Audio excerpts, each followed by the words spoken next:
Hello friends, आप सभी का स्वागत है टेक्निकल अकॉर्ड यूट्यूब चैनल पे।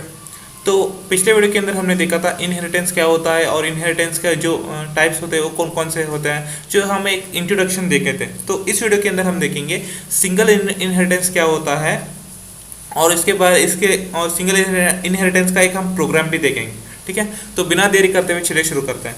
आप अगर आपने मेरी पिछली वीडियो देखा है तो आपको पता होगा कि सिंगल इनहेरिटेंस का एक पहला टाइप होता है। ठीक है, सिंगल इनहेरिटेंस का एक सिंपल सा डेफिनेशन मैंने लिखा हुआ है। when one base class is being derived by a single derived class then it is called as single inheritance। ठीक है, यानी कि क्या होता है, एक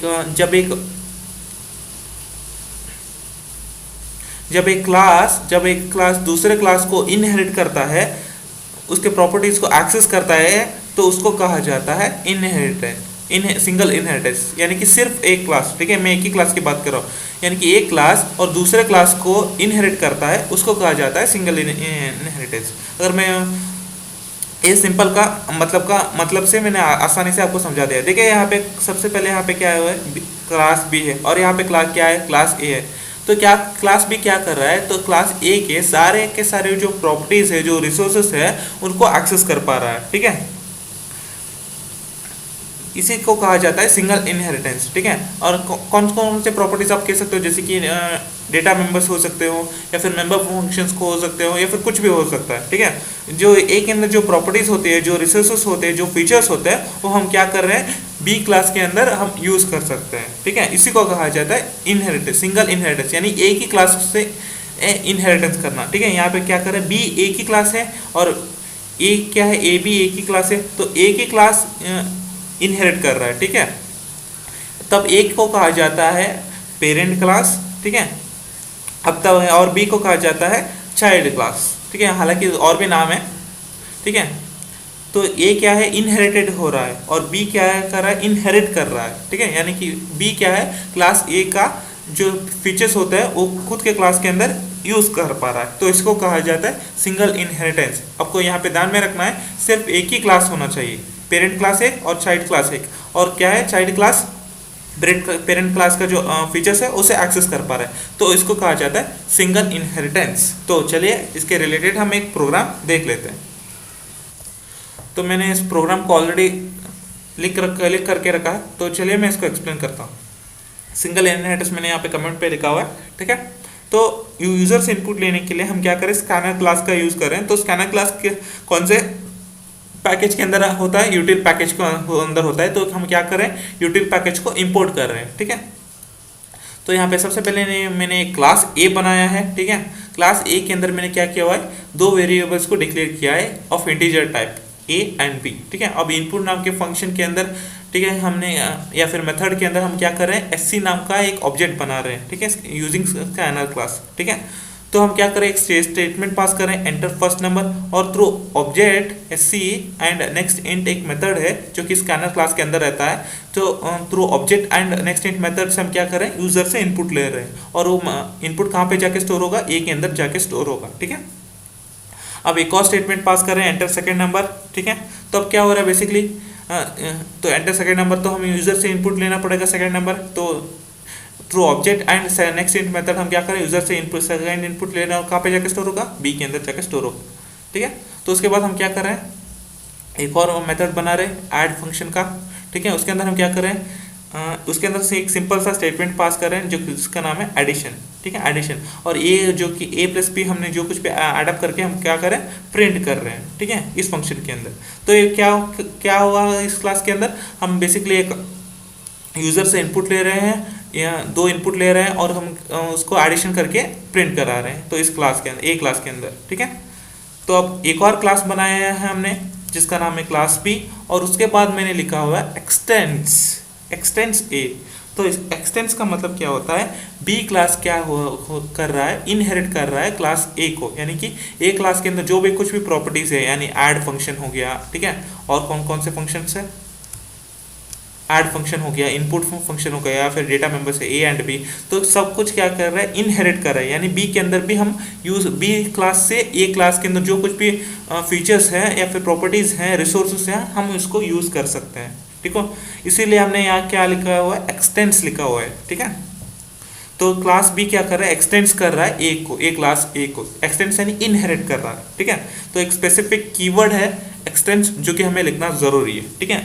तो एक इंपॉर्टेंट क्वेश्चन भी यही है कि हम कौन से कीवर्ड को यूज करते हैं ताकि हम इनहेरिटेंस करने के लिए, जिसका नाम है एक्सटेंस, ठीक है। तो क्लास बी क्या कर रहा है, इनहेरिट कर रहा है क्लास ए को, इसीलिए हम एक्सटेंस लिख रहे हैं, ठीक है। तो आगे देखते हैं, क्लास बी के अंदर ये सब कुछ है। तो हमने यहाँ पे क्या लिखा है, एक वेरिएबल डिक्लेयर किया हुआ है इंटीजर टाइप का सी, और गेट डेटा फंक्शन के अंदर हम एक और ऑब्जेक्ट क्रिएट कर रहे हैं जिसका नाम है एस सी, और यहाँ पे सिंपल सा स्टेटमेंट लिख रहे हैं। एस सी कौन सा ऑब्जेक्ट क्लास का ऑब्जेक्ट है, स्कैनर क्लास का, ठीक है। तो यहाँ पे एक सिंपल सा स्टेटमेंट पास कर रहे हैं, एंटर नंबर। तो एक यूजर से इनपुट ले रहे हैं, एस सी ऑब्जेक्ट क्या है, S C through object and nextInt method से हम क्या कर रहे हैं, यूजर से इनपुट ले रहे हैं, और कहाँ पे जाके स्टोर हो रहा है, सी के अंदर जाके स्टोर हो रहा है। ठीक है फ्रेंड्स, आप कह सकते हो कि अभी देखिए मैंने यहाँ पर भी एक स्कैनर क्लास का ऑब्जेक्ट बनाया है, ठीक है, एस सी, ठीक है। लेकिन यहाँ पर देखिए एक मेथड के अंदर है पर्टिकुलर, ठीक है, ये मेथड के लिए ही ये अप्लाई है, ठीक है। ये मेथड के अंदर ही हम इस ऑब्जेक्ट को हम यूज़ कर सकते हैं जो कि स्कैनर क्लास का एस ऑब्जेक्ट। लेकिन अगर हमने ये दूसरे क्लास को या फिर दूसरे मेथड के अंदर हमें यूज़ करना है तो है, या फिर दूसरे क्लास के अंदर हमें यूज़ करना है तो एक और ऑब्जेक्ट क्रिएट करना होगा थ्रू स्कैनर क्लास, ठीक है। तो जो एस सी मैंने यहाँ पर ऑब्जेक्ट लिखा है तो इस लूप के अंदर ही इसको यूज़ किया जा सकता है, ठीक है। तो मुझे और कहीं पर इस्तेमाल करना तो नहीं है, तो इसके लिए मैं यहाँ पे इसी लूप के अंदर लिखा रहा हूँ, ना कि बाहर लिखने के बजाय, यहाँ पर लिखने की बजाय, लेकिन मैं इस लूप के अंदर ही लिख रहा हूँ। तो क्योंकि मुझे पता है, क्योंकि जो एस सी ऑब्जेक्ट है मैं इस लूप के अंदर ही मैं लिख सकता हूँ। तो मैंने यहाँ पे क्या किया, एंटर नंबर चूंकि प्रिंट कर दिया, through object and nextInt method से हम इनपुट ले रहा हूँ, कहाँ पे जाके स्टोर हो रहा है, सी के अंदर जाके स्टोर हो रहा है। और यहाँ पे एक और फंक्शन है डिस्प्ले, ठीक है। तो उसके अंदर मैंने क्या कर रहा है, एडिशन कर रहा हूँ। तो ये एडिशन क्या कर रहा हूँ, ए प्लस बी प्लस सी, यानी कि जो हमने यहाँ पे दो वैल्यूज लिया हुआ है, ए वैल्यू एंड बी वैल्यू, ठीक है, ए वैल्यू एंड बी वैल्यू, उनको और जो कि अभी सी वैल्यू है उन तीनों को एड अप करके प्रिंट करना है, ठीक है। तो जैसा कि मैंने कहा ए सी का जो वैल्यू है हम उसी क्लास बी क्लास के अंदर ही है, ठीक है। लेकिन जो ए एंड बी जो की वैल्यूज है वो कौन से क्लास के अंदर है, ठीक है, ए एंड बी जो वैल्यूज है वो कौन से क्लास के अंदर है, ए क्लास के अंदर है। तो हम अभी क्या कर रहे हैं, वो हम क्या कर रहे हैं, प्रिंट कहाँ पर कर रहे हैं, A value B value and C value को एडिशन करके कौन से क्लास में प्रिंट कर रहे हैं, बी क्लास के अंदर प्रिंट कर रहे हैं। तो ये कैसे होगा, तो ए एंड बी तो यहाँ पर है, ए क्लास के अंदर है, तो सी की वैल्यू तो बी क्लास के अंदर है।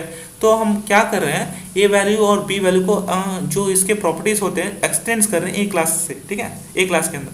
मतलब जो क्लास बी है वो इनहेरिट कर रहा है क्लास ए से, तो इसके जो प्रॉपर्टीज होते हैं तो इसको क्लास बी के अंदर यूज़ कर सकते हैं। तो यहाँ पे जो ए और बी की जो वैल्यू है वो यहाँ पे यूज़ किया जा सकता है बी सी क्लास के अंदर, ठीक है। तो इसीलिए हमने लिखा है ए प्लस बी प्लस सी हम यूज़ कर सकते हैं, ठीक है, क्योंकि हम क्या कर रहे हैं, एक्सटेंड कर रहे हैं, इनहेरिट कर रहे हैं क्लास ए का, ठीक है। तो ये क्या हुआ, ये बंद हुआ, क्लास बी क्या हुआ, बंद हुआ। तो हमने एक और क्लास बनाया है यहाँ पे जिसका नाम है क्लास सिंगल। यहाँ पे वॉइड मेन लिखा हुआ है हमने। देखिए जब भी आप ऑब्जेक्ट बना रहे हो सिंगल क्लास के अंदर, तब आप क्या कर रहे हो, तो आप कौन सा क्लास का ऑब्जेक्ट बना रहे हो ये बहुत ज़्यादा इंपॉर्टेंट है, ठीक है। देखिए आप चाहो तो क्या कर सकते हो, आप दो तरीके के इनपुट ऑब्जेक्ट क्रिएट कर सकते हो, ठीक है। या तो आप पेरेंट क्लास का ऑब्जेक्ट बना सकते हो, या फिर आप डिराइव्ड क्लास का ऑब्जेक्ट बना सकते हो, या फिर चाइल्ड क्लास का ऑब्जेक्ट बना सकते हो। लेकिन आपको हमेशा सिंगल इनहेरिटेंस में डिराइव्ड जो सब क्लास होता है, जो चाइल्ड क्लास होता है, उस क्लास का ऑब्जेक्ट बनाना है। तो यहाँ पे चाइल्ड क्लास कौन सा है, बी है, ठीक है। तो अब हमें ये सवाल उठता है कि हमें जो बी क्लास है, जो डिराइव्ड क्लास है, जो सब क्लास है, उसी क्लास का हमें ऑब्जेक्ट क्यों बनाना है। तो हम इसको ए क्लास का जो हम क्या कर रहे हैं, ए क्लास जो पेरेंट क्लास है उसका हम ऑब्जेक्ट क्यों नहीं बनाना चाहिए। तो सबसे देखिए, जब हम ए क्लास का जो ऑब्जेक्ट बनाएंगे तो क्या होता है, तो सिर्फ और सिर्फ हम जो इसके अंदर फंक्शंस होते हैं या फिर प्रॉपर्टीज जो कुछ भी आप कह सकते हो, उस सिर्फ उसी को ही हम क्या कर पा रहे हैं, एक्सेस कर पाते हैं, ठीक है। ठीक है। सिर्फ ए क्लास के अंदर जो कुछ भी आपने लिखा हुआ है सिर्फ उसी को अंदर आप प्रॉपर्टीज को फंक्शंस को एक्सेस कर पाते हैं, ठीक है। जब आप सब क्लास के अंदर आते हैं, चाइल्ड क्लास के अंदर आता है, तो चाइल्ड क्लास क्या कर रहा है, ए क्लास को इनहेरिट कर रहा है, यानी इसके ए क्लास के अंदर जो भी कुछ भी फीचर्स है वो बी के अंदर एक्सेस कर पा रहा है, ठीक है। जब बी क्लास का आपने ऑब्जेक्ट बना दिया तो आप बी क्लास से जो कुछ भी आप फंक्शंस या फिर इफ जो कुछ भी आप मेथड्स रहते हैं, प्रॉपर्टीज रहते हैं, उनको तो आप एक्सेस करेंगे ही करेंगे, और साथ ही साथ ए के जो मेथड्स या फिर फंक्शंस या फिर प्रॉपर्टीज होते हैं आप उनको भी एक्सेस करेंगे, ठीक है। यही होता है फ़ायदा। जब आप पेरेंट क्लास का जो ए क्लास है उसका आप ऑब्जेक्ट बना दिया तो सिर्फ ए क्लास के जो फीचर्स है सिर्फ उसी को एक्सेस कर पाएंगे। जब आप क्लास बी यानी जो सब क्लास जो चाइल्ड क्लास है उसका आप जब ऑब्जेक्ट बनाएंगे तो बी क्लास का तो आप फीचर्स एक्सेस तो करेंगे ही करेंगे, साथ ही साथ ए क्लास का भी फीचर्स एक्सेस करेंगे। क्यों? क्योंकि हमने ए क्लास को इनहेरिट कर रखा है, ठीक है, एक्सटेंड कर रखा है इसीलिए, ठीक है। तो हमने यहाँ पे इसीलिए क्या किया है, बी क्लास का क्या कर रहे हैं, ऑब्जेक्ट बना रहे हैं, ठीक है। बी क्लास का नाम क्या है, बी, तो यहाँ पे ऑब्जेक्ट का नाम क्या है, ए, ठीक है। आप शायद कुछ भी नाम दे सकते हैं, कोई दिक्कत नहीं। तो ए डॉट इनपुट फंक्शन को कॉल करें। इनपुट फंक्शन के अंदर क्या किया है हमने, तो यहाँ पे एक सबसे पहले हमने एक नंबर प्रिंट होगा, एंटर फर्स्ट नंबर, तो एक इनपुट लेंगे और दूसरी बार हम एक और स्टेटमेंट पास करेंगे तो दूसरा इनपुट ले लेंगे, ठीक है। तो उसके बाद हमने क्या किया है, गेट डेटा को कॉल किया है, तो object and gate data method को हम कॉल कर रहे हैं, ठीक है। तो ऑब्जेक्ट या फिर डॉट ऑपरेटर से हम क्या कर रहे हैं, गेट डेटा मेथड को कॉल कर रहे हैं। ऑब्जेक्ट का नाम क्या है, ए, ठीक है। गेट डेटा का यहाँ पे क्या है बेसिकली, हाँ गेट डेटा ए है, ठीक है, सॉरी, ओके। गेट डेटा क्या है, ए है। गेट डेटा मेथड के अंदर हम क्या करें, एंटर नंबर हम बोल रहे हैं, और जो कि तीसरा इनपुट है हम उसको भी ले रहे हैं, ठीक है। उसके बाद हम क्या करें, ए डॉट ऐड हम लिख रहे हैं, ठीक है। ऐड के अंदर, ऐड मेथड के अंदर हम क्या है बेसिकली, ऐड मेथड के अंदर सिर्फ ए प्लस बी है, ठीक है, ना कि सी भी है, ठीक है। सिर्फ ए प्लस बी को ही हम ऐड करके प्रिंट करा रहे हैं, ना कि सी को भी ऐड करके प्रिंट कर रहे हैं, ठीक है। जो हमने दो इनपुट लिया था ए और बी, सिर्फ हम उसको ही ऐड करके प्रिंट करा रहे हैं। अब चौथा लास्ट जो कि मेथड है, जो कि डिस्प्ले के अंदर हम क्या कर रहे हैं, एडिशन तीनों वैल्यूज को हम लेके प्रिंट करा रहे हैं, ठीक है। तो सबसे पहले हम इनपुट मेथड के अंदर क्या कर रहे हैं, तो इनपुट को ले रहे हैं, और गेट डेटा मेथड के अंदर हम क्या कर रहे हैं, जो तीसरा वैल्यू है जो कि सी का वैल्यू हो हम उसका इनपुट ले रहे हैं। और ऐड मेथड के अंदर क्या है, हम ए प्लस बी को ऐड करके प्रिंट कर रहे हैं, और डिस्प्ले मेथड के अंदर हम ए प्लस बी प्लस सी को जाके प्रिंट करा रहे हैं, ठीक है। जैसा कि मैंने कहा बी क्लास के अंदर, तो क्लास बी क्या कर रहा है, क्लास ए को इनहेरिट कर रहा है, तो हम क्या कर रहे हैं, क्लास ए के सारे प्रॉपर्टीज को हम एक्सेस कर पा रहे हैं, ठीक है। इसीलिए जब क्लास बी बनाया तो क्लास ए के भी फंक्शंस को हम यहाँ पे एक्सेस कर पा रहे हैं, ठीक है। तो यही होता है रीयूजेबिलिटी का। चलिए इसको रन करके देखते हैं। मैंने इसको ऑलरेडी लिख के सेव करके रखा है, तो चलिए मैं इसको कमांड प्रमोट पे ओपन करता हूँ। देखिए फ्रेंड्स, जैसा कि मैंने बार बार कहता हूँ, जैसा ये मैंने पाथ मैंने सेट कर रखा है, तो इस प्रोग्राम को मैंने कहीं पर भी सेव कर सकता हूँ। अगर आपने पाथ सेट नहीं किया हुआ है तो आप पाथ सेट कर लीजिएगा, आप कहीं पर भी आप जाके सेव कर सकते हैं, ठीक है। तो यहाँ पे मैं ए ड्राइव के अंदर सेव किया है मैंने, cd.java। देखिए यहाँ पर जैसा कि मैंने ऑलरेडी कहा है, यहाँ पे मल्टीपल क्लासेस हैं, तो यहाँ पे क्लास ए है, क्लास बी है और क्लास सिंगल है। तो आप यहाँ पे कौन से क्लास से, आप क्लास के नाम से आप इस फाइल को सेव करेंगे, सिंगल क्लास से। तो सिंगल क्लास ही क्यों, क्लास सिंगल से ही हम क्यों सेव करेंगे इस प्रोग्राम को, या फिर बिन डायरेक्टरी हो गया या फिर कहीं पर भी हो गया, क्यों, कहीं पर भी आप सेव कर सकते हैं जैसा कि मैंने कहा, लेकिन क्लास सिंगल से ही आप क्यों सेव कर सकते हैं, single.java करके। तो क्योंकि सिंगल क्लास के अंदर मेन मेथड है, जिस क्लास के अंदर मेन मेथड है आप उसी नाम से आप .java एक्सटेंशन करके सेव कर सकते हैं। तो single.java करके आप कहीं पे भी आप सेव कर सकते हैं अगर पाथ सेट किया है। तो अगर आपने पाथ सेट नहीं किया है तो आप बिन डायरेक्टरी में जाके सेव कर सकते हैं, ठीक है। तो मैं इसको ऑलरेडी सेव करके रखा है, जावा सी कंपाइलेशन है ये, single.java। तो ये सक्सेसफुली कंपाइल हो चुका है। तो अब मैं इसको रन करता हूँ, जावा सिंगल। तो यहाँ पे जैसा कि मैंने कहा इनपुट मेथड पे यहाँ पे दो फंक्शंस हमें दो इनपुट देना होगा। यहाँ पे देता हूँ 5 और दूसरा इनपुट देता हूँ 5। उसके बाद यहाँ पे तीसरा इनपुट भी देना है हमें, जिसकी सी का वैल्यू है, यहाँ पे उसको देता हूँ 10, जो कि उसके बाद क्या होगा, ए प्लस बी एडअप होके मिलेगा, और तीसरा बार क्या होगा, ए प्लस बी प्लस सी मिलेगा। तो पहला हमारा क्या आंसर आना चाहिए, 10 आना चाहिए, उसके बाद क्या आंसर आना चाहिए, 20 आना चाहिए, ठीक है।